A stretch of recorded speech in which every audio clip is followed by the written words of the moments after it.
During a family vacation, my husband's parents insisted I sit at a separate table. No one spoke to me the entire trip. When I asked my husband, he shrugged, "It's just their way." I smiled and said, "Perfect. I have my own way too." The next morning, they found out what I had done and panic set in. Looking back, the warning signs were always there.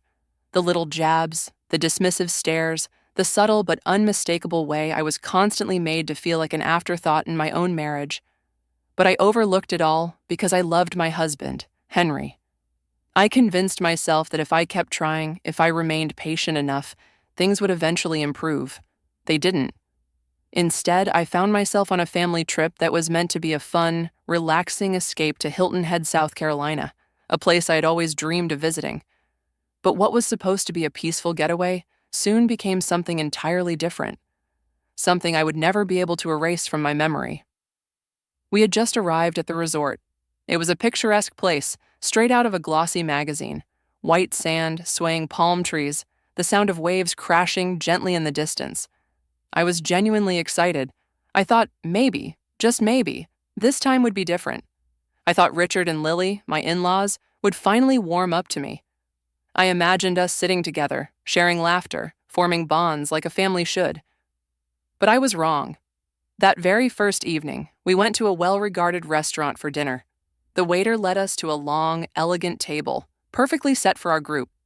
Just as I was about to sit down next to Henry, Richard interjected, "Oh, I think there's been a mistake," he said with a dismissive shake of his head. "She'll need her own table."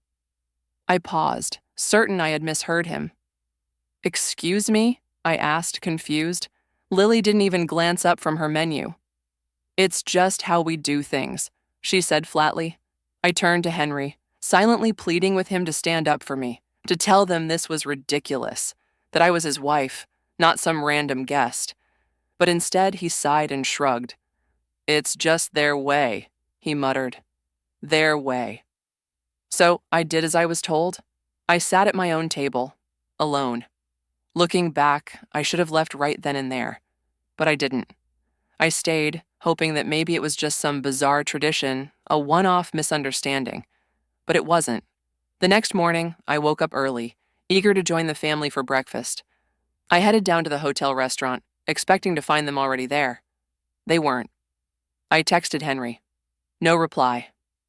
I wandered around the hotel for nearly 30 minutes before finally stumbling upon them, already seated at a large table, midway through their meal, laughing and talking like I wasn't even there. I stood there, stunned, trying to piece together what was happening. "Why didn't you tell me you were coming down?" I asked, my voice laced with confusion. Richard barely looked up from his plate. "We thought you'd figure it out," he said dismissively. Lily sipped her coffee and added, "It's just how we do things." I glanced at Henry. He was already eating, acting like everything was perfectly normal. That was when I realized it. I wasn't part of their family. I never had been. And Henry? He wasn't on my side. The rest of the trip played out in a similar fashion. Every meal, I was left to sit alone. Every planned activity, they conveniently forgot to mention to me. They went on a private boat tour, and I found out when I saw their photos on Instagram. They went on a fancy wine tasting tour, and I only realized when I saw them all dressed up, heading out the door. Later, I confronted Henry. "You could have texted me," I said, trying to keep my voice steady. He just sighed again, as though I was the one causing problems. "It's just their way." That was always his response.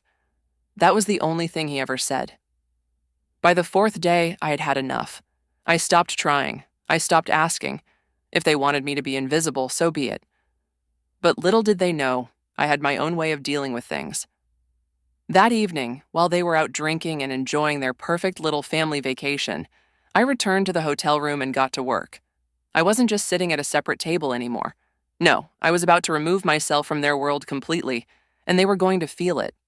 I pulled up my email, opened up the reservation confirmations, and got busy. Because guess what? I had been the one to book everything. The hotel? In my name. The rental car? On my credit card. The dinner reservations? My account? The resort spa day Lily had been looking forward to for weeks? Oh yeah, I had booked that too. And then, I canceled it all. One by one, I dismantled their plans, taking everything away from them. The rooms they had booked? Canceled? The rental car they had lined up? Gone. The lavish dinner reservation at the waterfront restaurant? Not happening. I even called the spa and let them know that Lily would not be attending her appointment. Afterward, I packed my bags, grabbed the rental car, and drove off. While they were happily clinking glasses, toasting to what they thought was the perfect vacation, I was already speeding down the highway, headed straight for Charleston. I treated myself to a luxury suite, ordered room service, and spent the afternoon on the balcony, watching the ocean waves. For the first time in days, I finally felt at peace. Back in Hilton Head, however, panic was about to hit them. I woke up the next morning in Charleston, feeling more refreshed than I had in ages. The ocean breeze swept through my hotel room as I sipped on my coffee, lounging comfortably in a plush chair and watching the waves break on the shore. That's when my phone started vibrating. Henry. I let it ring. Then Lily. Then Henry again. Then Richard. I silenced the phone and smiled. They'd finally caught on. I could almost picture the moment it dawned on them. Richard, groggily stepping out of bed, only to be greeted by a hotel manager at the door. Sir, there seems to be an issue with your reservation. Lily, mid-stretch, rolling over to check her phone, only to find a string of cancellation emails. Henry, still half asleep, rubbing his temples, hearing his mother's voice shift from mild irritation to full-blown panic. They had no rooms, no car, no plans. I smiled into my coffee, savoring the quiet. Hours later, when the silence finally began to wear thin, I checked my messages. Henry, where are you? Henry, what the hell is going on? Henry, you need to fix this. Now. I decided to answer the next call, just for fun. Where are you? Henry demanded as soon as I picked up. Charleston, I replied, enjoying the silence on the other end. Charleston? He asked, stunned. Charleston, I repeated, letting it hang in the air. What the hell are you doing there? Enjoying my vacation, I said casually. There was nothing but silence. I could hear Lily in the background, yelling at the hotel staff, and Richard cursing under his breath. You canceled everything? Henry finally asked, his voice quieter now, as if he still couldn't wrap his head around it. Yes, I said, savoring the moment. He took a sharp breath. Do you have any idea what you've done? My parents have nowhere to stay. We had plans. You left us stranded. Oh no, I said, my voice dripping with exaggerated concern. That must be so uncomfortable. Henry didn't speak for a moment, probably realizing I just turned his words back on him. I continued. You all wanted me to be separate, so I gave you exactly what you wanted. This is insane, he snapped. You need to come back. I laughed. No, Henry, I really don't. And with that, I hung up. It wasn't long before I found out just how badly things had gone for them. With no rooms available at the hotel, they had to scramble to find somewhere else to stay. They ended up at a dingy roadside motel, 20 minutes away from the resort, the kind with flickering lights and an unpleasant smell in the air. Without a rental car, they had to rely on Uber. But Hilton Head isn't exactly teeming with rideshare drivers. Surge pricing hit them hard, and the fancy dinner Richard had been boasting about for weeks, fully booked. They had no choice but to settle for a random tourist trap, surrounded by screaming kids and terrible seafood. Lily completely lost it at the spa when she found out her reservation had been canceled. She demanded they accommodate her anyway, but of course they didn't. I learned all about this from the angry text Henry sent me afterward. Henry, you seriously just left us like this? Henry, Mom is livid. She was humiliated at the spa. Henry, Dad is flipping out over the restaurant. Henry, I hope you're happy. I couldn't help but feel a little satisfied. It seemed like a small dose of their own medicine, a slight inconvenience. I thought that would be the worst of it. But then something unexpected happened. A few hours later, my phone buzzed again. This time, it wasn't Henry. It was a message from Sarah, Henry's cousin. Hey, just wanted to say, I heard what happened. Honestly, good for you. I furrowed my brow and reread the message. Sarah and I had always gotten along just fine, but we weren't exactly close. My response came out without thinking. Wait, what do you mean? Her reply hit me like a punch to the gut. They did the same thing to Henry's ex-wife. I froze. Henry's ex-wife? He'd always told me their divorce was amicable, just two people growing apart, no drama, just irreconcilable differences. I never questioned it before. But now, I was stunned. What do you mean? I typed back, my hands trembling slightly. Sarah's reply sent chills down my spine. She went on a family trip with them. They treated her like absolute garbage the whole time. Made her sit at a separate table, ignored her, acted like she wasn't even there. She left halfway through and filed for divorce a month later. My heart was pounding now. Why didn't you tell me before? I asked, though I could feel the answer before she even sent it. I didn't say anything because I figured you already knew, Sarah explained. But after seeing what they did to you, I realized he never told you, did he? Number? No, he hadn't. And if he had, I never would have agreed to come on this trip. If he'd told me, I would have known this wasn't just some quirky family trait. They had a pattern. And Henry? He'd seen it all before, and he'd let it happen to me too. Later that night, Henry called again. This time, I picked up. I need you to fix this, he said, his voice low and tight with frustration. No, you don't understand. I cut him off, my own voice calm but firm. This isn't about tradition. This is about control. You knew they were going to treat me like this, and you let it happen. There was a long silence on the other end of the line. Who told you that? He asked after a beat. I couldn't help but laugh. So it's true, I said. The silence confirmed it. Henry sighed. Look, my parents can be a little difficult, but they mean well. No, Henry, I responded, my voice steady but edged with finality. They don't even see me as part of the family. There was another long pause. Then finally he said, Come back. Let's fix this. I stared out at the ocean, the waves crashing against the shore, and let his words hang in the air. No, I said, my voice unwavering. I think I've already fixed it. And with that, I ended the call. After I hung up, I just sat there, staring at my phone, my mind racing. Henry had known. He had seen this all play out before, and he'd let me walk right into it. The anger inside me wasn't just simmering anymore. It was boiling over. I wasn't just mad. I was done. I poured myself another drink, settled back in my lounge chair, and tried to enjoy the rest of the evening. But something kept nagging at me. If he'd lied about his ex-wife, what else had he lied about? I decided it was time to find out. I pulled up Facebook and searched for Rachel, Henry's ex-wife. I'd never thought to look her up before, but now I needed answers. Her profile was private, but I dug through her mutual friends, hoping to find someone who might talk. Then I came across her sister Lauren's profile. Her posts were public. I clicked on one from 2 years ago, just after Rachel and Henry had split. It read, Never let a man's family destroy you. Never let them convince you that you're less than you are. My sister deserved better.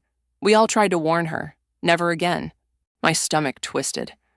I kept scrolling through the feed when I stumbled upon an old post from Sarah, Henry's cousin, the same one who had reached out to me earlier.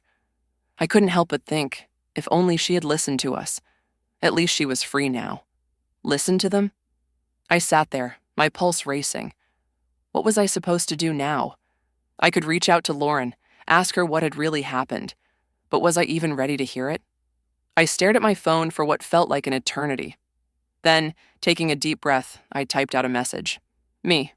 Hey, this might seem out of the blue, but I think we need to talk. It didn't take long for her to respond. Lauren was quick. Always was. Lauren. I was wondering when you'd reach out. That one line hit me harder than I expected, like a punch to the gut. Me. So, you know who I am? Lauren. Yeah, we've been waiting for this. That caught me off guard. We? Me. What do you mean, we? Lauren. Rachel wasn't the first, you know? And she certainly won't be the last, she added. My breath hitched. Me. What are you saying? Lauren. I'm saying Henry has done this before, more than once. His parents have done this before, more than once. She paused, then added, And if you're talking to me now, I'm guessing you've just been through it too. My stomach turned. This wasn't some isolated incident. This was a twisted pattern, a game they played with every woman Henry brought into his life. To them, we were never real family, just obstacles to be removed. And Henry? He let it happen. Every time. Me. Why didn't anyone tell me? Lauren. We tried. But Henry makes sure his girlfriends are isolated. He tells them his family just has quirks, traditions. He makes sure they don't ask too many questions. She paused again. Did he ever tell you that Rachel was the problem? I closed my eyes, remembering. Yes, he had. He painted Rachel as the troublemaker, the one who never understood his family, the one always causing drama over nothing. But now I knew the truth. Rachel wasn't dramatic. She was trapped. And now, so was I. Well, I had been. Until now. I spent the rest of the night tossing and turning, unable to sleep. The realization that I had wasted so much time on this man felt like a heavy weight pressing against my chest. But there was something else. Something deeper. Something I couldn't fully grasp. Why had Henry called me so many times today? What made him so desperate? And then, at 6 a.m., my answer arrived in the form of a text from an unknown number. Ma'am, this is Officer Daniels with the Hilton Head Police Department. We need to speak with you regarding a missing persons report filed by your husband. I sat up so quickly that my phone almost flew out of my hand. Missing persons report? I rushed to dial the number back, my mind spinning. When the officer answered, I didn't waste a second. I'm fine. I'm not missing. There was a brief pause before the officer responded. Ma'am, are you saying you left voluntarily? Yes, I replied firmly. Obviously, I left voluntarily. My husband knows exactly where I am. He's been calling me nonstop. The officer sighed heavily. Your husband reported that you left without explanation and haven't been answering his calls. He's concerned for your safety. I clenched my jaw, feeling the muscles tighten with anger. This wasn't concern. It was control. Henry wasn't worried about me. He was trying to force me back into his grip.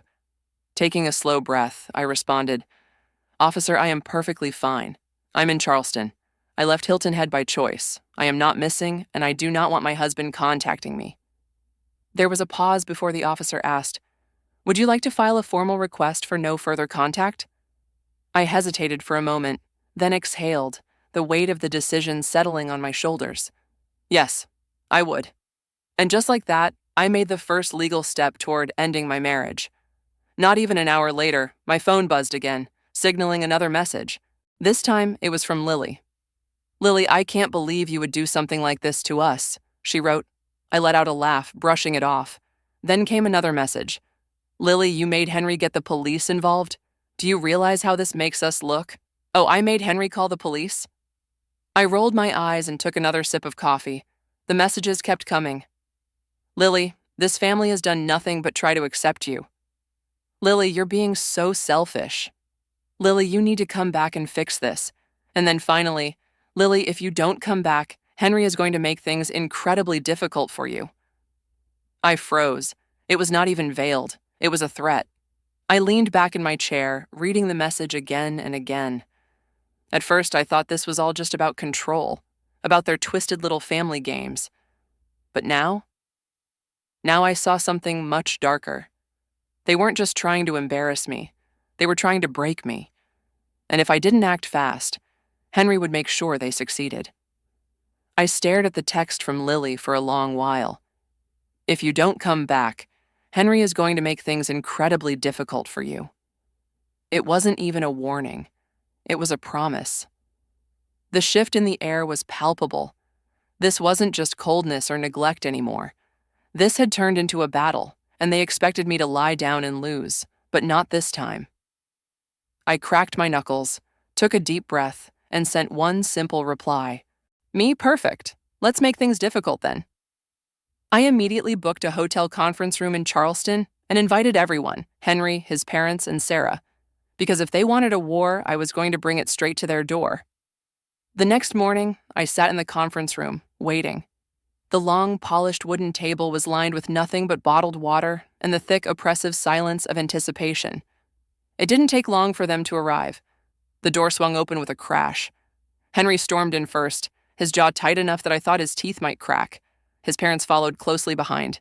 Lily's heels clicked sharply on the floor, and Richard's face was already flushed with anger. Sarah walked in last, her arms crossed over her chest. She gave me a brief nod.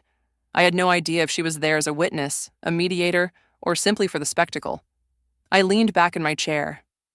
Glad you could all make it, I said, keeping my voice steady. Henry, you've been so eager to talk, so let's talk. Richard scoffed, folding his arms across his chest. You think this is funny? No, I replied coolly. I think it's pathetic. You all play these sick little games with the women in your family, and you finally picked the wrong one. Lily's eyes narrowed. You abandoned us. I couldn't help but laugh. It came out loud and bitter. Oh, I abandoned you? That's rich, coming from the people who spent an entire vacation acting like I didn't even exist. Henry let out an exasperated breath, gripping the back of a chair. You're blowing this way out of proportion. That was it. That was the moment. I slammed my palms down on the table with such force that Lily jumped. I am your wife. My voice rang out, cold and sharp, filling the room. Not a stranger, not some random outsider. I am your wife, and you let them treat me like I'm nothing. I jabbed a finger at Henry. And you... His face went pale. You knew this wasn't the first time. You knew exactly what was going on, and you let it happen anyway. Lily quickly cut in, her voice high-pitched and defensive. We were just following tradition. Bullshit, I shot back without hesitation. This isn't tradition, it's control. It's a test, and you fail every woman who walks into this family. Henry shook his head, dismissing the tension in the air. You're blowing this way out of proportion. He grabbed my phone, swiped through the messages from Lauren, and slammed it down onto the table in front of him. Read it. He paused, a flicker of hesitation before he did as I asked. His fingers moved slowly across the screen, and I watched his expression tighten with each passing message. When he finally tossed the phone down, it was as if it had burned him. This doesn't prove anything. Richard crossed his arms, unfazed. You're just digging up old history. This has nothing to do with us. I turned to Lily. Is that so? Because last night you sent me a message threatening me. You told me that if I didn't come back, Henry would make my life difficult. Lily's mouth snapped shut, but Sarah seated beside me let out a low whistle. Wow. Henry's eyes locked onto his mother, narrowing with disbelief. You did what? Lily went rigid, but Henry wasn't done. You did what? I was trying to make her understand. Understand what? His voice grew louder now, a sharp edge creeping in. That you've been playing this game for years? I couldn't hold back anymore. That you did the same thing to Rachel? Richard shifted, uncomfortable with the way the conversation was turning. Lily shot him a glare, but there was no turning back now. Henry's jaw clenched, his whole body tensing. Jesus Christ. And then I saw it. The fracture. The tiniest crack in his unwavering loyalty to his parents. The moment he realized I hadn't been wrong. That I'd never been wrong. For the first time, Henry looked at me as if unsure. It wasn't the certainty he had when he walked into this room, and it hit me like a wave. I watched him, waiting for him to finally say something that would matter. But he didn't. Instead, he raked his hands through his hair, letting out a heavy sigh. I can fix this. My stomach dropped. That was his first instinct, not an apology, not even regret, just the need to fix how it looked. I leaned back in my chair, exhaling slowly. You really don't get it, do you? Silence fell between us like a thick fog. I stood up, grabbing my bag and slinging it over my shoulder. I'm not coming back, Henry. That hit him harder than I expected. Wait, what? I'm done. His eyes widened, disbelief flashing across his face. You're serious? Sarah snorted, shaking her head. Dude, how have you not figured that out by now? Lily's voice rose, filled with indignation. This is ridiculous. You're throwing away your marriage over a misunderstanding. I shook my head. No, Lily, you threw it away. You and Richard and your sick, twisted way of treating people. Henry was just too weak to stop it. Henry reached for my arm, but I stepped back, putting distance between us. Wait, let's talk about this, he said, voice desperate. I held up my hand, stopping him cold. No, Henry. You talk, you make excuses, you let them control you. But me, I'm done listening. I grabbed my phone, turned on my heel, and walked to the door. Wait, where are you going? Henry called after me, his voice breaking. I stopped, turning back just enough to look at him one last time. I'm leaving. Lily scoffed from behind me. You can't just leave a marriage. I met her gaze, my expression completely unreadable. "Watch me." And with that, I walked out the door. 6 months later, the divorce was finalized. Henry tried everything, pleading, blaming, even accusing me of overreacting, but I never once looked back. Sarah stayed in touch, filling me in on how everything had fallen apart after I left. Apparently, Henry had finally confronted his parents. It wasn't pretty. Richard called him weak, while Lily sobbed, claiming I had brainwashed him. For the first time, Henry saw his parents for what they truly were. But none of it mattered to me. I was already gone. I moved back to Charleston, found a new apartment, and reconnected with old friends. Slowly, I began to rebuild my life. Then, one night, months after everything had ended, I received a text from an unknown number. "Henry, I see it now. I'm sorry." I stared at the words for what felt like an eternity. Then I deleted the message, because for the first time in years, I was free.